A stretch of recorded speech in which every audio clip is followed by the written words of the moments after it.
I think I prefer that.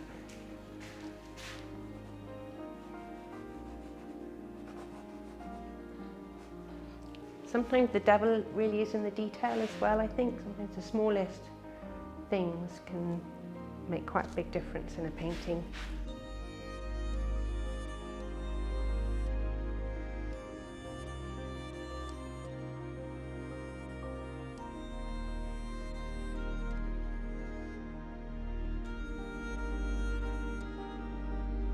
Yeah, they're just paintings that are kind of on the go at the moment, kind of different stages.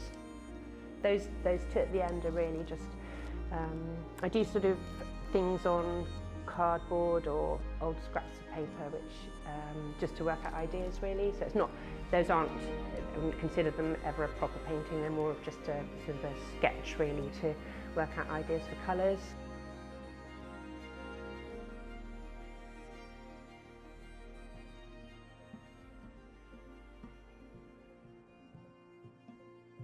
Daphne used the batik method in this one, didn't she? Yes, I think particularly on the jug and maybe bits of the leaves as well. And that was something that she first learnt how to do it when she was working at the Royal Opera House. And I think it was actually a production of Firebird and Margot Fontaine's Tutu had to be done. Incredible. And Mum and the other lady who worked on the costumes decided that the only way to get the detail on the costume was to use batik. She used watercolours, pen and ink. I mean, like here, she sort of combined maybe some pen and ink with paint and ink as well. I think this painting is incredible. It was actually quite a late painting she did of Paul Fleven, and it was when we had those really big storms in 2014. Just the harbour devoid of any boats was quite inspiring. So she did a few paintings actually. She wanted to move her painting forward and struggled to the point where she actually stopped painting for a couple of years and did fabric printing instead, right, which was a whole sort of different thing. And then this friend gave her a photograph of Paul Fleven from the air, and that just literally set her off on the path that she really wanted to go on. And she realised at that point that she didn't have to put the horizon in or the sky. She always probably painted things out in the painting, and I think that's something that a lot of artists do. You put quite a lot in to begin with, and then you sort of edit it out as you're going. But we always had a sort of a thing saying that when in doubt, take it out. That's such a good saying. Yeah, well, sometimes I'd go to her studio and she'd say, well, what do you think about this painting? And I'd say, well, I think maybe if you take that bit out. And more often than not, it's really beneficial to the painting, and it's difficult to do because you might have a bit of the painting that you really love. You know, you love the colours and the marks or whatever, but it's not doing anything for the painting as a whole. I believe that these two were done in Connecticut. Mum lived in Penzance in the early 2000s, and one of her neighbours came up to her one day and said, oh, I saw one of your paintings in a gallery in London. And Mum happened to be coming up to London a couple of days later, and she said, oh, let's go and see if we can find this painting. She knew it was, I think she knew the name of the gallery, it was Albemarle Street. So we went along, and there was Mum's painting in the window, and Mum being Mum said, right, let's go and talk to the gallery owner. So we went in, and she said, oh, I'm Daphne McClure, and you know, you've got one of my paintings in the window. And he basically kind of offered her an exhibition on the spot.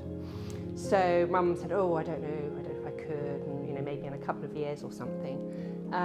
Well, about 6 months later, she decided that she got all the paintings together, and she had this one person at Arceus Gallery in Albemarle Street, which was really, she was absolutely thrilled to exhibit there. And Nicholas Fox-Weber got in contact with Mum and said, I'd like to offer you a 6-week residency at the Joseph and Annie Albers Foundation. And that was wonderful. It was near New Haven in Connecticut. So these paintings were done there, and it was completely, I went with her, I was lucky enough to go with her. Did you go over on the Queen Mary? Yeah, that must fabulous. Have been really special. That was wonderful, we had such a lovely time. Yeah, it was great fun. I love the fact that there are those marks, because it's just part of the history of the painting, isn't it? Yeah, Yeah. And that palette that she's used is just wonderful. It is. Yes, it is. Very sort of subtle colours, but still with sort of quite a lot of vibrancy too, and lovely sort of lovely sort of scrubby bits of paint. And, I've had a number of artists come in while the show was on, and they're always drawn to this painting. I think it's the one that really appeals to other painters. Yeah. The level of detail in them, in terms of she's obviously planning out for a painting.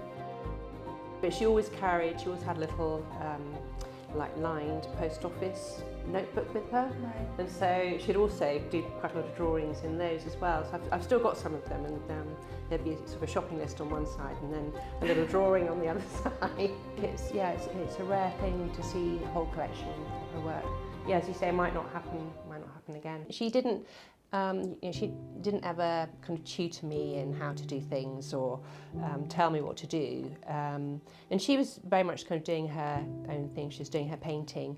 And my brother and I kind of left to do whatever we want, really.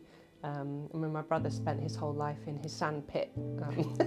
I just remember my entire childhood, he just spent his, digging up his sand pit. And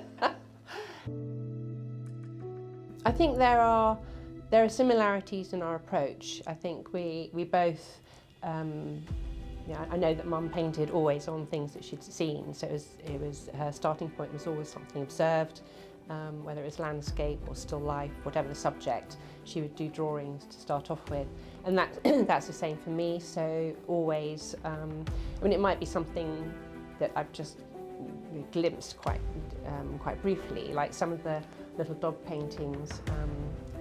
Called that one up there, Passing By, and that's because it was a van just passing by with a dog in it, and just for a split second I can see the image, and I don't have time obviously to do a drawing, so I just have to rely on my memory. But otherwise I go out and a bit like Mum, I'll take my sketchbook out and I'll go and draw things that I see, basically.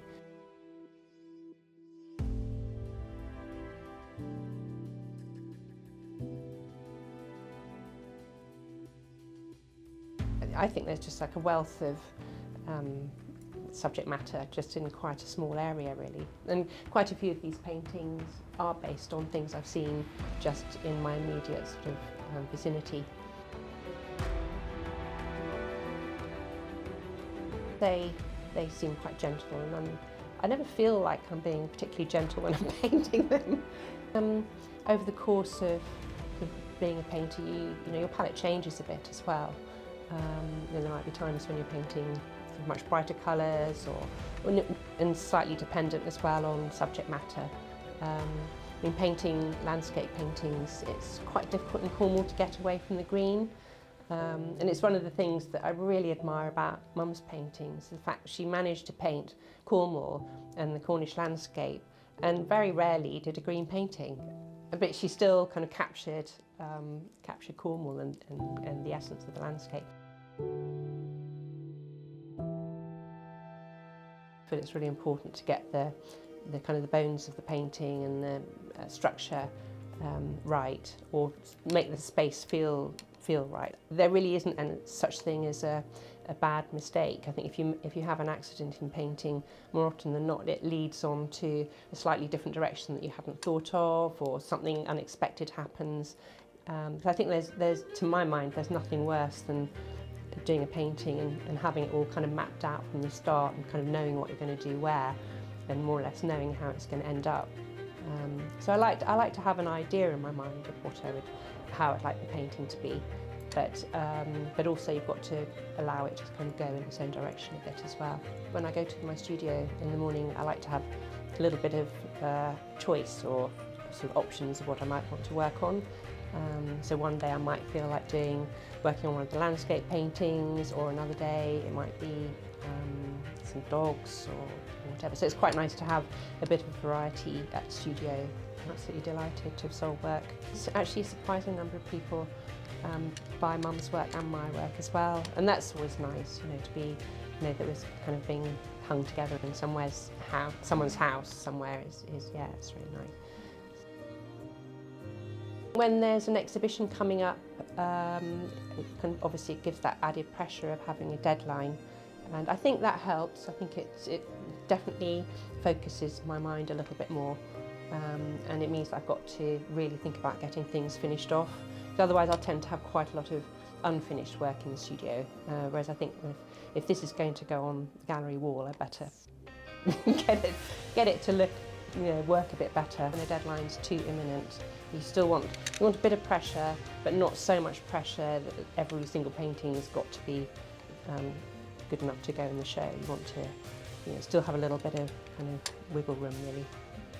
I saw this woman walking her dog along the prom, and I thought, I've got to paint that, so I just stalked her for for a few minutes. But it was just like that. It was just this little dog, obviously in charge and leading the way, in a little camouflage jacket. I mean, you'd have to paint it, wouldn't you? But it's a really difficult thing to know when a painting's finished. And now with cameras on our phones and things, it's so easy just to take a photo.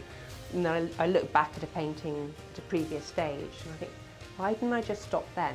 That was absolutely fine, that really works. But it is just difficult to recognise that sometimes, and just to know when to finish a painting, or know when a painting's finished.